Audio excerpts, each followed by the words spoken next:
kwamba mpira uwe wa haki, lakini kwa sasa mpira wetu wa Tanzania unapotea au una haki na sheria.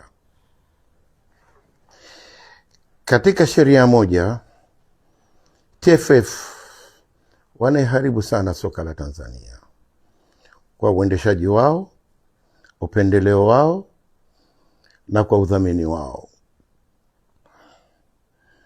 Hasa marefa wa Tanzania ndio jungu kubwa la marefa kuharibu mpira wa Tanzania. Wakati wa Said Al-Maamri hatujaona machafuko haya. Ilikuwa mpira ukiendeshwa kihalali na kanuni na sheria.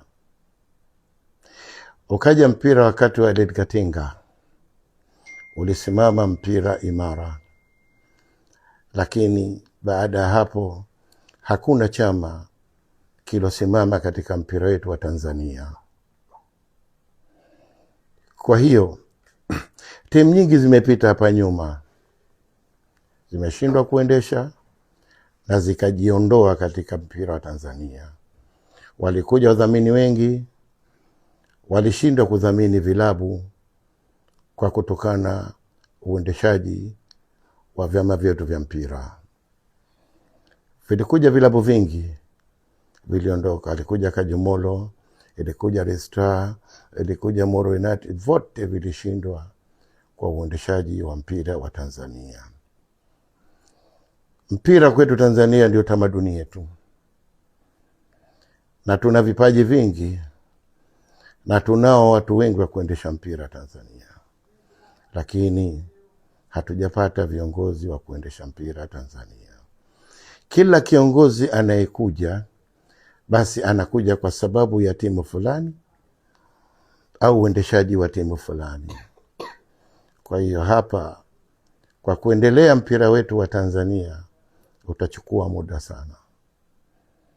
Na kama mnavyoona, angalieni marefa wetu wa Tanzania, angalieni marefa katika AFCON na FIFA. Kwa hiyo tunashindwa na marefa wa Kenya, tunashindwa na marefa wa Uganda, tunashindwa na marefa katika Afrika Mashariki yote. Tanzania tuna marefa wabovu, hawafai hata kuendesha mpira.